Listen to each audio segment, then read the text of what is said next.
Captain James Reed stood at the viewing platform of the Galactic Council's main chamber, his tall frame stiff with tension. The vast, dome-shaped room buzzed with angry voices. 6 massive seats, each designed for a different alien species, formed a half-circle at the front. All 6 representatives glared at the human standing alone in the center. Reed rubbed his tired eyes. 3 days without sleep had left dark circles under them. His normally neat brown hair was messy, and his blue council uniform was wrinkled. He had been fighting for humanity nonstop since the news broke. "The evidence is clear," boomed Speaker Tor of the Bright Sun Empire. His golden scales gleamed under the chamber lights. A human colony ship destroyed the sacred monument of eternal memory. This is not just property damage. It is a direct attack on our shared history. Reed stepped forward. "Speaker Tor, we admit the damage happened, but it was an accident. The ship's navigation system failed. We offer to rebuild." Silence. The word echoed through the chamber. Tor's tail slammed against his seat. "Humans always have excuses. Always accidents. Your kind is too dangerous to share the stars with." Ambassador Drell of the Crescent Empire nodded, her 4 eyes blinking in sequence. "I agree. First, it was accidental weapons testing near our borders. Then accidental mining in protected zones. Now this. There are no more accidents to forgive." Reed felt his heart sink. The Crescent Empire had been humanity's strongest ally until recently. Something had changed, but he couldn't figure out what. One by one, each empire's representative voted. Reed watched in growing horror as the glowing display showed 6 votes against humanity. Unanimous. "The Council has decided," Speaker Tor announced. "All human ships will return to Earth space immediately. All trade with human worlds will stop. All human diplomats will leave our territories. Earth is now under quarantine until further notice." Reed couldn't believe what he was hearing. "This will destroy us. Our outer colonies depend on trade. Millions will starve." "You should have thought of that before attacking our heritage," said Ambassador Krell of the Stone Reach Collective, his rocky face showing no emotion. Reed tried one last appeal. "At least give us time to arrange supply lines between our own worlds." Speaker Tor raised his clawed hand. "You have 14 standard days. After that, any human ship outside Earth's solar system will be considered hostile." The meeting ended. Reed stood frozen as the chamber emptied. Only when a human aide touched his arm did he move.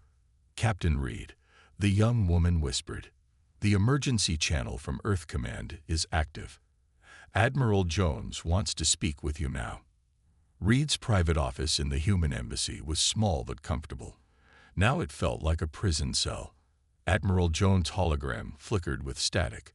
The Council was already limiting Earth's communication bandwidth. "This is a disaster, Reed," Jones said. Her face looked older than when he'd seen her last month. "Half our colonies can't survive without imports." "I know, Admiral. Something isn't right. The Council never acts this quickly or this united. And the Crescent Empire turning against us. After 20 years of alliance." Jones nodded. "We think so too. Intelligence suggests the monument incident might have been staged." Reed leaned forward. "Stage? By whom?" "We don't know yet, but we need you back on Earth. The President is forming a crisis team. Your experience with the Council will be valuable." Reed paced the small room. "Admiral, if I leave now, we lose our only eyes and ears at the Council. Let me stay. I can investigate what really happened." Jones shook her head. "Too risky. The quarantine is serious. We're getting reports of human ships being turned away from ports already, some stuck in deep space with low supplies. We need all hands at home. With respect, Admiral, home is where I can do the most good. And right now, that's here. These are direct orders, Captain. Return to Earth immediately. That's final." The hologram disappeared. Reed sat heavily in his chair. Direct orders. In 20 years of service, he had never disobeyed a command. But he had also never faced the possible extinction of his species. Later that night, Reed slipped through the lower levels of the council station. Most human staff were already packing to leave, but Reed had other plans. He entered a dimly lit bar called the Neutral Zone, one of the few places where different species mixed freely. He spotted his contact at a corner table. "Max," Reed said, sitting down across from a weathered-looking man with a scar running down his left cheek. Max nodded. "Heard the news. Tough break for Earth. I need information. The monument incident. Something's not right." Max took a slow sip of his drink. Not just not right. It was a setup. "My sources say Crescent Empire ships were in the area before your colony ship arrived. They left right after the explosion. Why would they do this? The Crescents have been our allies. Power shifts, new leaders, old hatreds." Max shrugged. "But here's what you really need to know. There's a meeting happening tonight. High-level officials from all 6 empires. Very secret, very unusual." Reed felt a chill. "Where?" "Maintenance sector, Block D7. But you'll never get in. Place will be locked down tight." Reed slid a credit chip across the table. "I'm not going home, Max. Not until I know what's happening. Can you get me access codes?" Max's eyebrows rose. "Disobeying orders, Captain. That's not like you. Neither is abandoning humanity when we need answers." Max studied Reed's face, then pocketed the chip. "Give me an hour. But Reed, if you're caught." "I know. I'll be executed as a spy." Reed stood up. "Sometimes we have to risk everything for what's right." The maintenance tunnels were narrow and poorly lit. Reed's stolen maintenance uniform was too tight across the shoulders, but it had gotten him this far. He checked the small scanner Max had given him. No guards ahead. He reached Block D7 and found the meeting room. Instead of trying the door, he accessed a ventilation panel nearby. It was a tight fit, but Reed managed to squeeze through. From the vent above the room, Reed could see and hear everything. 6 aliens, one from each empire, sat around a table. None were the official representatives he knew from the council. "The human quarantine is proceeding as planned," said the Crescent Empire official. "Phase 1 is complete." "Excellent," replied the Bright Sun representative. "How soon can we begin Phase 2? "The weapon will be ready within a standard month," said the Stone Reach scientist. "It targets human genetic markers specifically. No other species will be harmed." Reed felt sick. This wasn't about a monument. It was genocide. He carefully took out a small device and began recording the meeting. This was the evidence Earth needed. If he could get it back home, the other species in the galaxy might intervene. As Reed shifted position, his elbow hit the metal vent with a soft clang. 6 pairs of alien eyes looked up. "Security breach," shouted the Bright Sun official. Reed knew he had seconds. He grabbed the recording device and began crawling backward through the vent. Alarms blared throughout the station. His heart pounded as he reached the exit and dropped back into the maintenance tunnel. He had the evidence, but now he was a fugitive with nowhere to go in a station rapidly filling with security forces. Every empire had closed their doors to humanity, and Reed had just made himself the most wanted human in the galaxy. But he had made his choice. Against all odds, he would fight for his people. The path ahead was dangerous and uncertain, but turning back was no longer an option. Alarms blared throughout the station as Reed ran through the dimly lit maintenance tunnels. The recording device felt heavy in his pocket. It carried proof of the planned genocide against humanity, but it would mean nothing if he couldn't escape. "All security units, locate and detain the human spy," a mechanical voice announced over the station speakers. "Repeat, human spy in maintenance section." Reed ducked into a narrow pike junction as a patrol of Bright Sun guards rushed past, their scaled bodies reflecting the emergency lights. His heart pounded so loud he feared they might hear it. When the coast was clear, Reed pulled out his communicator. "Max, they're onto me. Need extraction, now." Already working on it. Max's voice crackled. Get to lower docking bay 12. There's a waste disposal ship leaving in 10 minutes. The pilot owes me a favor. Copy that. Reed moved carefully through the tunnels, using his knowledge of the station's layout to avoid main corridors. Twice he had to hide as security teams passed by. The lower levels were less guarded, but time was running out. He reached docking bay 12 and spotted the waste ship, an ugly, box-shaped vessel with rust-colored panels. A short, stocky alien with tough green skin was doing final checks outside. "You Max's friend." The alien grunted when Reed approached. Reed nodded. He said you could help me leave. Hemph. Hide in waste container 3. Don't touch anything glowing. The alien jerked a thumb toward a large metal bin. Max and I are even after this. Reed climbed into the foul-smelling container and pulled the lid down. Minutes later, he felt the container being loaded onto the ship. Then came the rumble of engines. He had escaped the station, but where could he go now? Every empire had closed their doors to humanity. 3 days later, Reed sat in a dingy bar on the asteroid mining outpost known as Rust Bucket. The place was filled with the worst sort of space travelers, smugglers, pirates, and outcasts from every species. Perfect for a human fugitive. Reed nursed a cheap drink, his once neat uniform now disguised under a dirty jacket. His face was covered with 3 days of stubble, and he had smeared engine grease on his cheeks to change his appearance. "Looking rough, Captain," said a familiar voice. Reed's hand moved to his hidden blaster as Max slid into the seat across from him. "Relax," Max said. "If I wanted to turn you in, I would have done it already. The reward for your capture is pretty tempting." "Then why are you here?" Max grinned, revealing a chipped tooth. "Let's just say I'm not a fan of genocide. Besides, I've got someone you should meet." Reed followed Max through the crowded bar and into a back room. A slender alien with pale blue skin and 4 eyes waited there. Reed recognized her species immediately. She was from the Crescent Empire. He tensed, ready to run, but Max put a hand on his shoulder. "Easy. This is Lynn. She's a friend." Lynn studied Reed with all 4 eyes. "So this is the human who dared to spy on the High Council's secret meeting. Brave or foolish, I'm not sure which." "Why should I trust you?" Reed asked coldly. "Your people voted to quarantine mine. Now I learn they're planning to kill us all." "Not my people," Lynn corrected. "My government." "There's a difference." She pulled back her sleeve to reveal a branded mark on her wrist. "I was a senior scientist in the Biological Research Division until I spoke out against our new leadership. This mark means I'm exiled.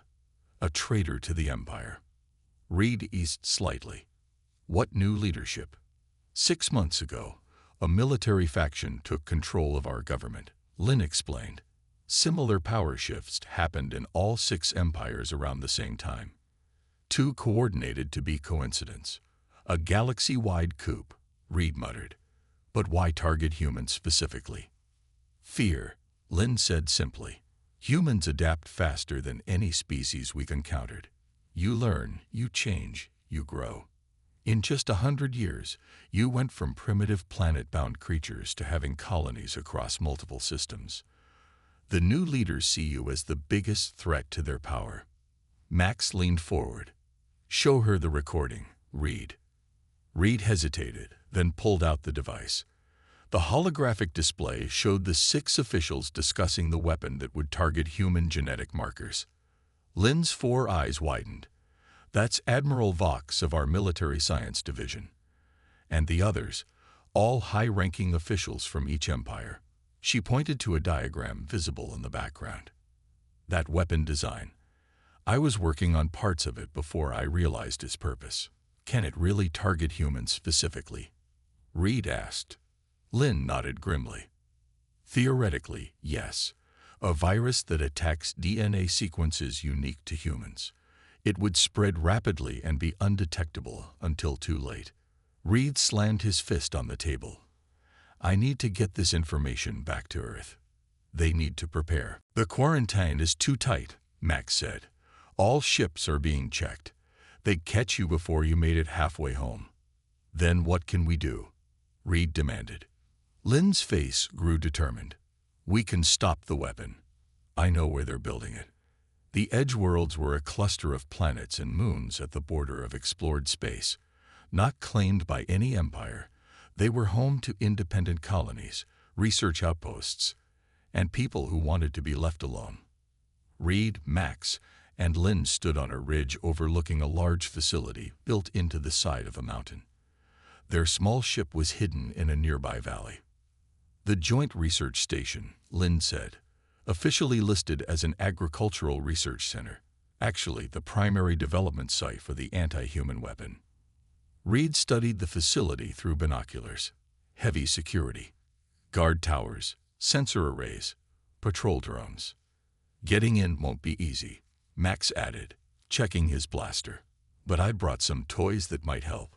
He opened a case to reveal specialized equipment, sensor jammers, disguise kits, and cutting tools. Lynn pointed to a small building away from the main facility. That's the entrance to the ventilation system. If we can reach it, we can access the central labs. Reed nodded. What's the plan once we're inside? I need to reach the main database, Lynn said.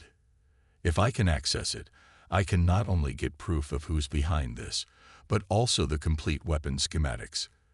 With those, Earth scientists might develop a defense. Or we could just blow the place up, Max suggested. Reed shook his head. No, there might be innocent researchers inside who don't know what they're really working on. Besides, destruction won't stop them. They'd just rebuild somewhere else. We need the information. As night fell, they moved toward the facility. Using the sensor jammers, they created a blind spot in the security system. Max disabled the locks on the ventilation building, and they slipped inside. The tunnels were narrow and dusty. Reed led the way, following Lynn's directions through the maze-like system. Finally, they reached a grate overlooking a large laboratory. Scientists of various species worked at stations around the room. In the center, sealed in a transparent containment field, was a small vial of dark liquid. Is that it? Reed whispered. The weapon? Lynn's face paled. Yes, and it's further along than I thought. That's a completed prototype. Then we don't have much time, Reed said. The main database. Through that door, across the hall. They waited until the lab cleared for a shift change, then dropped down from the vent. Reed moved to the door and peered out. The hallway was empty. Now, he whispered. They rushed across to the database room. Lynn immediately went to work on the terminal while Reed and Max stood guard. I'm in, Lynn said after several tense minutes. Downloading everything now. Reed kept watch at the door. Hurry. We don't know when. Suddenly, alarms blared throughout the facility. We've been detected, Max shouted. Lynn frantically worked the controls. Almost done. Just a few more seconds. Heavy footsteps echoed in the hallway. Reed raised his blaster. Whatever happens, that data needs to reach Earth.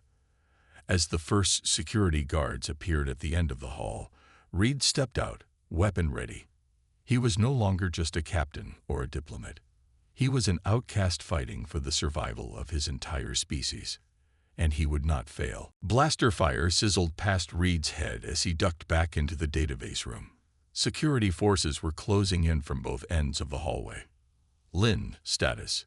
He shouted over the alarms. Download complete, she answered, pulling a small data crystal from the terminal. But we're trapped in here. Max fired several shots down the hallway, forcing the guards to take cover. Any bright ideas, Captain? I don't fancy dying in a research lab. Reed scanned the room quickly. His eyes landed on the ceiling panels. There. He pointed upward. Maintenance access. Same design as the council station. Max boosted Lynn up first. She pushed aside a panel and climbed through. Reed followed, then reached down to help Max. Just as Max grabbed his hand, A blaster bolt hit the smuggler in the shoulder. Max. Reed pulled him up with all his strength as security forces burst into the room below. The three fugitives crawled through the tight space above the ceiling. Max's breathing was labored, his face pale with pain. "Left here," Lynn whispered. "This should lead to the outer section." They emerged in a storage area near the facility's outer wall. Reed checked Max's wound. The blaster had burned through his jacket and left an ugly charred mark on his shoulder. "Can you move?" Reed asked. Max nodded grimly. "Been hit worse. Let's go." Lynn applied a quick emergency seal from a first aid kit she found on a shelf.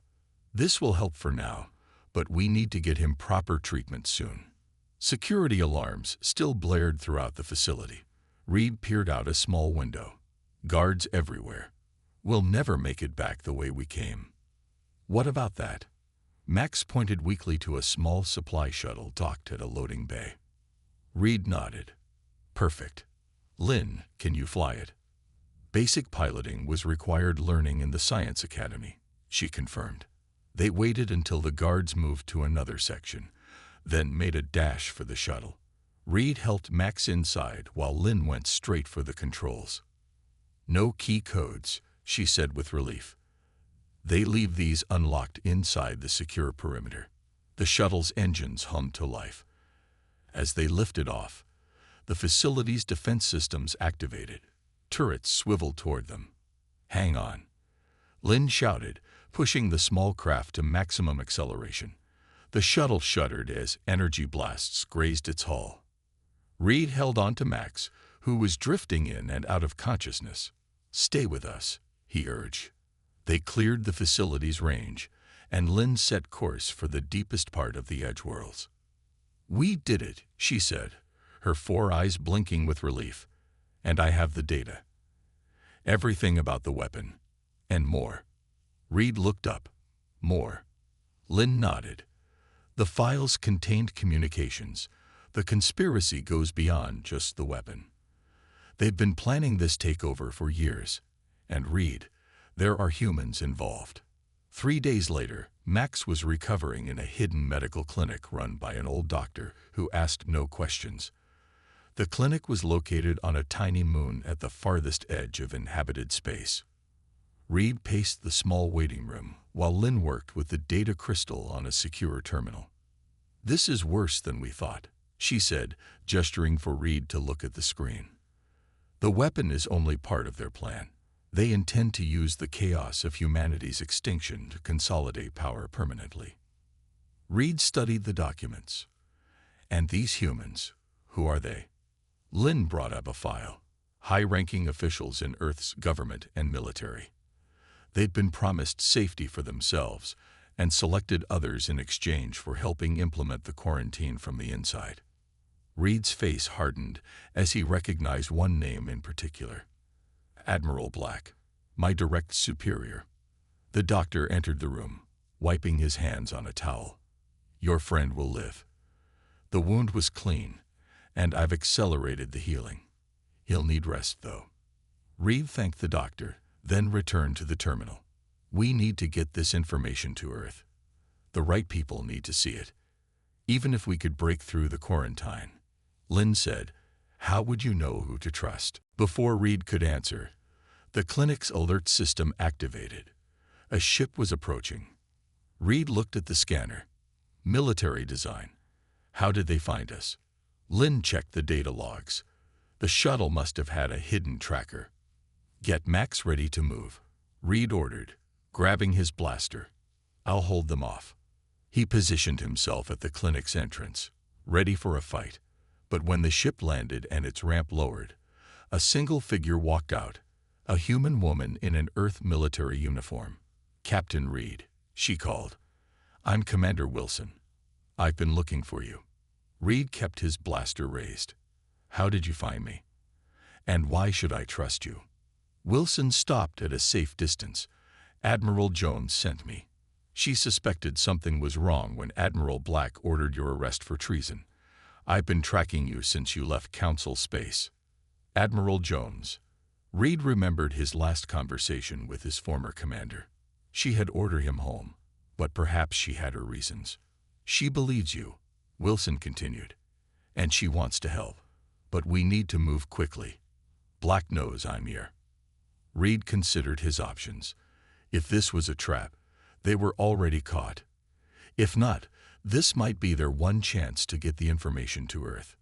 Wait here, he said, then went back inside to consult with Lynn. It could be a trick, Lynn warned. But if it's not? Reed looked toward the room where Max was recovering. We can't stay here anyway. And we need allies. Lynn nodded slowly. I sense no deception from her, but I've been wrong before. Reed made his decision. He helped Max to his feet, while Lynn gathered their equipment and the precious data crystal. When they emerged from the clinic, Wilson was still waiting. Her eyes widened at the sight of Lynn. A Crescent scientist. You're working with the enemy. She's not the enemy, Reed said firmly. She's risked everything to help us. The real enemy includes people on both sides. Wilson hesitated, then nodded. Admiral Jones said you might have unexpected allies. Come on, we need to go. My ship has a stealth system that should get us past the quarantine patrols. As they boarded Wilson's ship, Reed felt a glimmer of hope for the first time since this ordeal began. They had the evidence. They had a way back to Earth. Maybe they could still save humanity. The ship took off, vanishing into the stars. Below, the clinic's doctor watched them leave, then activated a hidden communicator. They're on their way, he said. Yes, all of them. The human captain, the Crescent scientist, and the smuggler. Plus a new one. Military, female. He listened for a moment, then nodded. Understood. Admiral Black. I'll expect payment as agreed. Wilson's ship slipped through space, its stealth systems making it nearly invisible to sensors. In the small command center, Reed watched as Lynn and Wilson discussed the route back to Earth. Max, still weak but improving, sat beside Reed. You trust this Wilson? He asked quietly. Not completely, Reed admitted, but we need to take some chances. Lynn joined them. We'll reach Earth space in 3 days. Wilson has codes to bypass the quarantine blockade. And then what? Max asked. March into military headquarters with our evidence. Reed shook his head. Too risky. Admiral Jones has arranged a secret meeting with people she trusts. Government officials, military officers, scientists. People who can act on this information. If they believe us, Lynn said. They'll believe this. Reed held up the data crystal. Facts don't lie. Wilson entered the room. Course set. We should. She stopped suddenly as the ship's alarm activated. That's impossible. We're being tracked. Reed rushed to the scanner. A large military vessel was closing in fast. Earth ship. Heavy cruiser class. The communication system crackled. Attention rogue vessel. This is Admiral Black of the Earth Defense Force.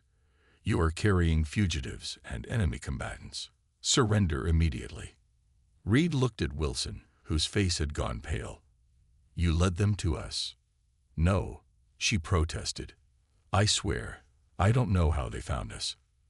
The truth didn't matter now. What mattered was the evidence they carried. The key to saving humanity from extinction. Reed took the data crystal from his pocket and looked at it. So small, yet it held the fate of billions. Prepare for evasive maneuvers, he ordered. Whatever happens, this evidence needs to reach Earth. Evasive maneuvers now. Reed shouted as Admiral Black's cruiser fired its first warning shot across their bow. Wilson jumped into the pilot's seat, her hands flying over the controls. The small ship lurched to the side as energy beams cut through the space they had occupied seconds before. We can't outrun a military cruiser, Max said, gripping his seat as the ship shuddered. Lynn studied the star map. There's an asteroid field 2 minutes away at maximum speed. We might lose them there. Do it, Reed ordered. Wilson pushed the engines beyond safety limits. The ship groaned under the strain as they raced toward the asteroid field. Behind them, the cruiser followed, still firing. 30 seconds to asteroid field, Lynn announced. A direct hit rocked their ship. Warning lights flashed across the control panel. Shields down to 20%, Wilson reported. One more hit like that, and we're done. They reached the asteroid field just as another blast struck them. The engine sputtered, and the ship spun wildly between two massive space rocks. I've lost control. Wilson fought with the steering. Reed strapped himself in. Everyone braced for impact. Their ship scraped against an asteroid, sending them tumbling into the depths of the field. The cruiser, too big to follow, held position at the edge, continuing to fire blindly after them. When the spinning stopped, they found themselves hidden among the asteroids, their ship damaged but intact. Engines offline, Wilson said, checking the systems. Life support functioning. Communications dead. Reed looked out the viewport at the field of floating rocks that surrounded them. We're trapped. Better trapped than captured, Max replied, wincing as he adjusted his injured shoulder. Black would have executed us all. Lynn was already working on the communications panel. I might be able to send a narrow beam transmission.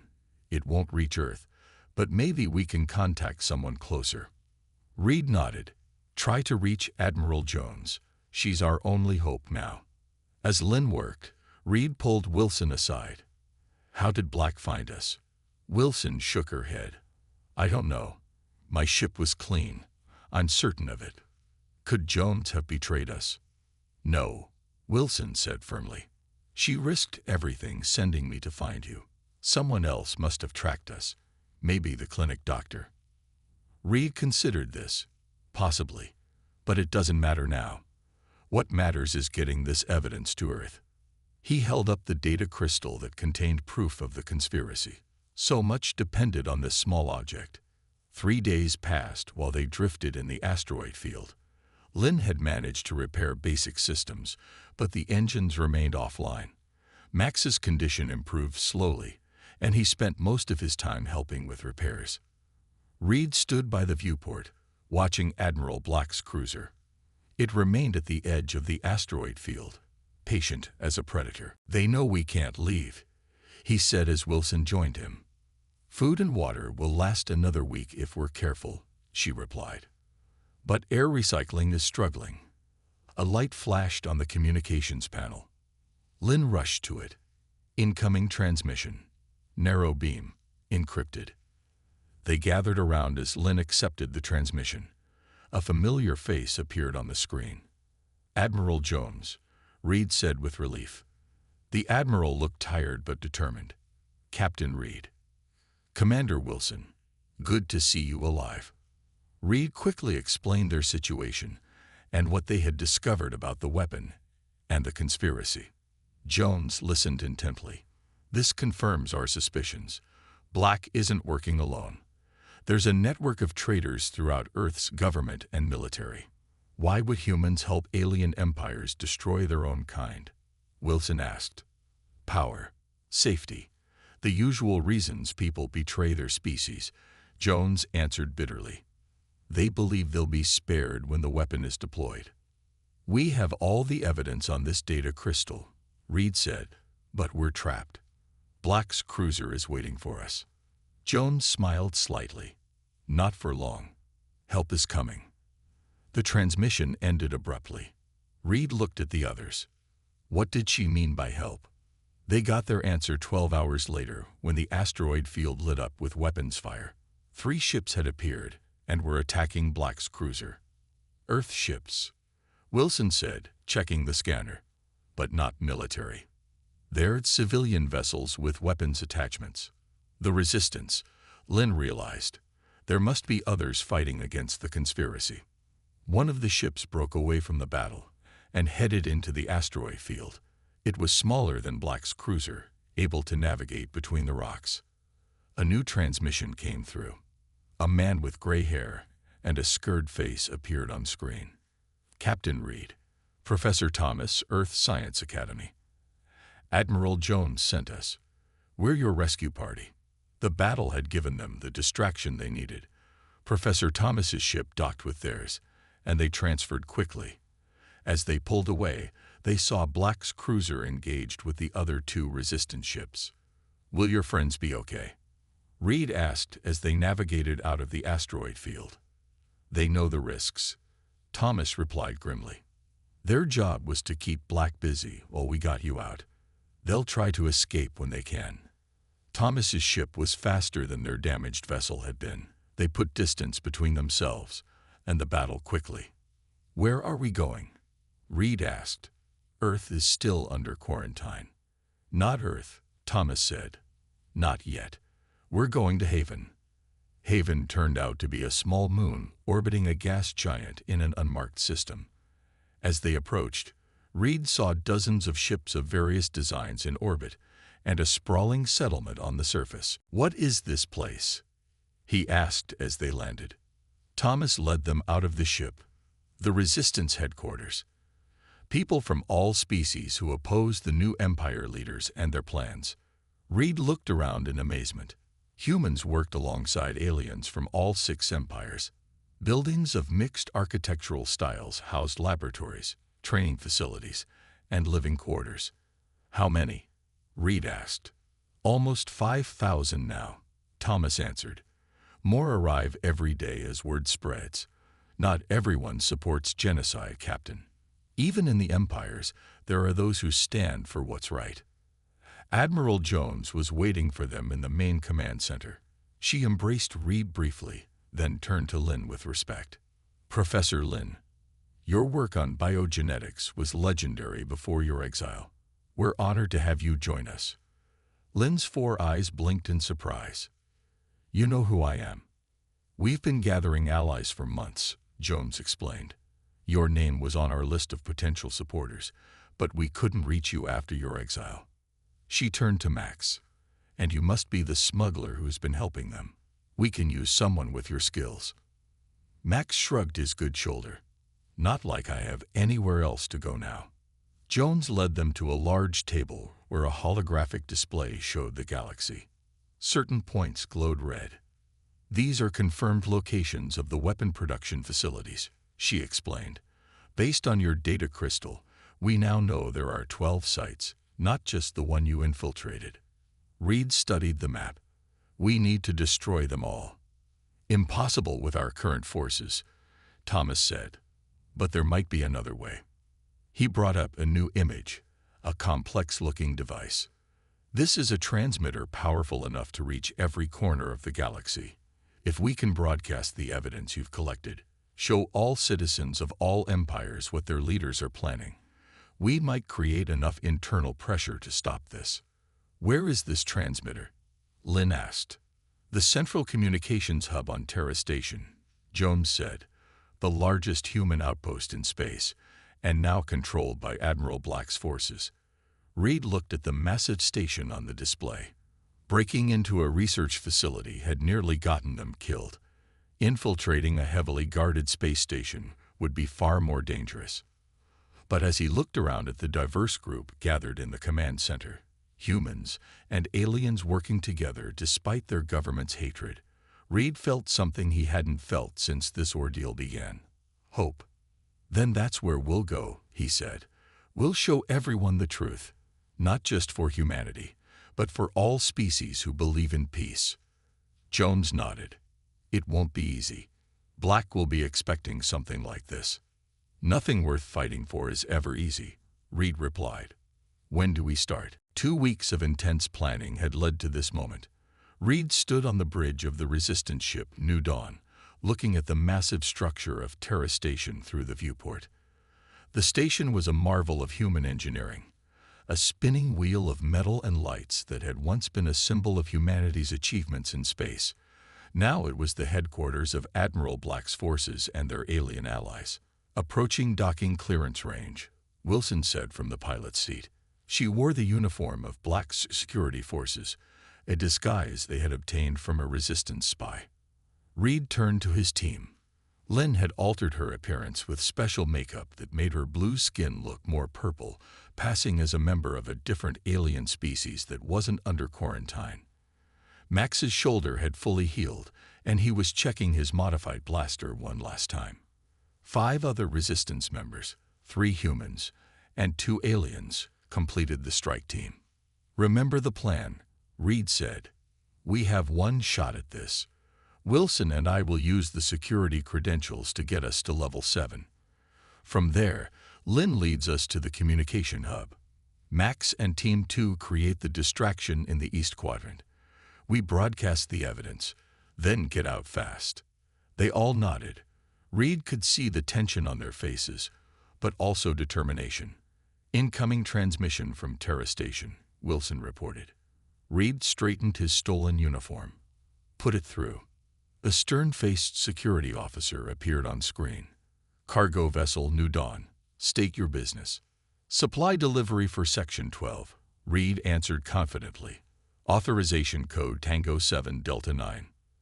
There was a pause as the officer checked the code, one that their spies had stolen just days before. "Code verified. Proceed to Docking Bay 14 for inspection." The screen went dark. Reed exhaled slowly. First hurdle cleared. Max grinned. "Told you those codes would work. My contact came through."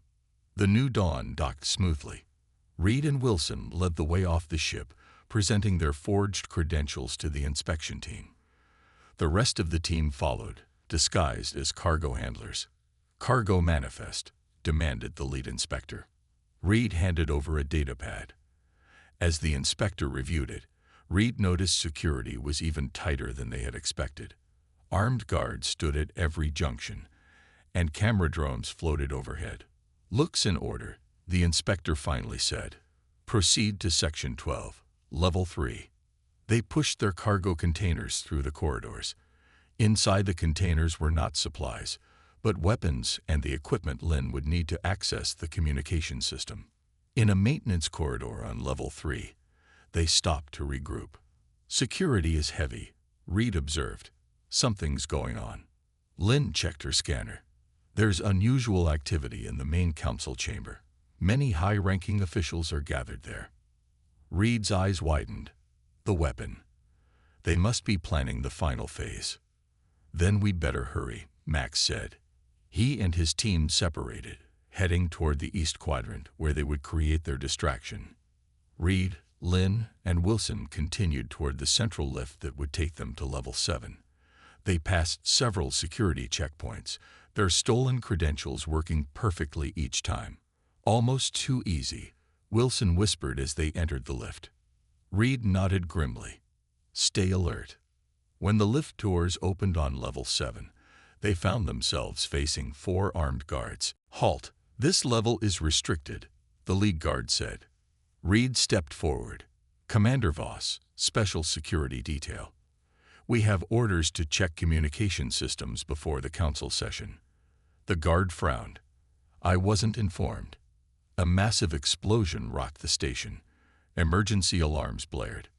"Max's distraction," Lynn whispered. In the confusion, Reed moved quickly. "Security breach in East Quadrant. We need to secure the communication hub now." The guards hesitated, then nodded. "Go ahead. We'll check the disturbance." As the guards rushed to the lift, Reed led his team down the corridor toward the communication hub. They encountered no one else. All security forces were responding to Max's distraction. Lynn worked quickly on the sealed door to the hub. Almost got it. There. The door slid open. Inside, 2 technicians looked up in surprise. Before they could react, Wilson stunned them with her weapon. 15 minutes until security protocols reset, Lynn said as she connected their data crystal to the main console. "I need time to override the broadcast controls." Reed nodded. "Wilson, guard the door. I'll help Lynn." The station shook with another explosion. Through the window, Reed could see security ships mobilizing. He hoped Max and his team would get out safely. Lynn's fingers flew over the controls. "The system is fighting me. Someone knows we're here." The main screen flickered, and a face appeared. Admiral Black. "Captain Reed," he said, his voice cold. "I've been expecting you." Reed tensed. "Black, Did you really think I wouldn't anticipate your plan? Your resistance friends gave us quite a show in the East Quadrant, but they're already captured. Reed's heart sank, but he kept his face neutral. It's over, Black. We have the evidence of what you and your alien allies are planning. Genocide. Treason against your own species. Black smiled thinly. Evidence that will never be broadcast. Security teams are already on their way to the communication hub. You've lost, Reed. Lynn had continued working while they talked. She looked up at Reed and nodded slightly. She was still making progress. Reed needed to keep Black distracted. Why, Black? Why betray humanity? Betray? Black laughed. I'm saving us, Reed. The strong and worthy, at least. Humanity is chaotic, divided. The new order will unite the galaxy under proper control. Those of us who cooperate will have a place in it. As slaves, Reed said bitterly. As survivors, Black countered. Which is more than I can say for you. The door alarm beeped. Wilson took up position. Security teams approaching. Lynn looked up. Just need 30 more seconds. Reed faced the screen. You're wrong about humanity, Black. We're not just survivors. We're fighters. And we don't abandon our principles, even when every empire closes its doors to us. Black's expression hardened. Noble words for a dead man. The door exploded inward. Wilson fired, holding back the first wave of security forces. Now, Lynn. Reed shouted. Lynn pressed the final command. Broadcast initiated. Galaxy-wide transmission beginning. The main screen split, Black's face on one side, and on the other, the evidence. Documents, video recordings, weapon schematics, all streaming to every ship, station, and planet in the galaxy. No, Black shouted. Reed stepped toward the camera. People of all species, what you're seeing is evidence of a conspiracy. Your leaders plan to eliminate humanity with a biological weapon, then use that same technology to control anyone who opposes them. This isn't about human survival anymore. It's about freedom for all beings. Security forces broke through Wilson's defense. She fell back, wounded but still fighting. Reed continued speaking as guards surrounded them. Choose carefully what kind of galaxy you want to live in. One ruled by fear and genocide, or one where different species can work together despite our differences. The guards hesitated, some of them watching the evidence unfolding on screens throughout the station. Lynn looked at her console. Broadcast complete. It can't be stopped now. Black's face contorted with rage. Arrest them. Kill them if you have to. But something unexpected happened. One of the guards lowered his weapon. Then another. A third stepped away from Reed's team. Sir, one guard said into his communicator, we're seeing the transmission. Is this true? Throughout the station, throughout the fleet, throughout the galaxy, people were asking the same question. And the evidence was unmistakable. The main door opened again. Admiral Jones entered, surrounded by council representatives from 3 of the 6 empires. Admiral Black, Jones said formally, by joint authority of Earth Command and the reformed Galactic Council, you are removed from duty and placed under arrest for crimes against sentient beings. Black's face on the screen showed shock, then fury. This isn't over. The transmission cut off. Reed looked at Jones in amazement. How? Your broadcast worked, she explained.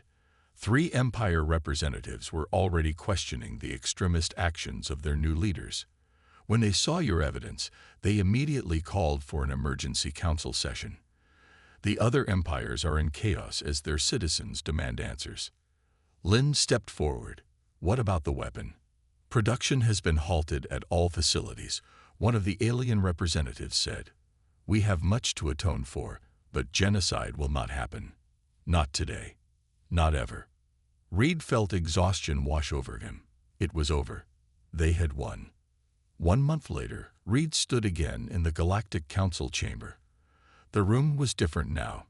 Representatives from all species sat together, including humans. The quarantine had been lifted. The conspiracy had been exposed. The galaxy was changing. Captain James Reed announced the new council speaker, approached the center. Reed walked forward, still amazed to be here not as a fugitive, but as an honored guest. For extraordinary courage in the face of impossible odds, for bringing truth to light when darkness threatened to engulf us all, and for reminding us that our differences need not divide us, the Galactic Council presents you with the Order of Unity, the highest honor we can bestow. As the medal was placed around his neck, Reed saw Lynn and Max in the audience, smiling proudly. He thought about their journey, from outcast to resistance fighter to here. He had chosen to fight for humanity when every empire closed its doors, and in doing so, he had helped open those doors again, not just for his people, but for a new understanding among all species. "Thank you," Reed said simply, his voice carrying through the chamber. "But this honor belongs to everyone who stood for truth, human and alien alike. We've been given a rare second chance. Let's build something worthy of it." As applause filled the chamber, Reed knew the road ahead would not be easy. Trust would need to be rebuilt. Old hatreds would need to be overcome. But for the first time in too long, the future of the galaxy looked bright, and humanity would help shape it.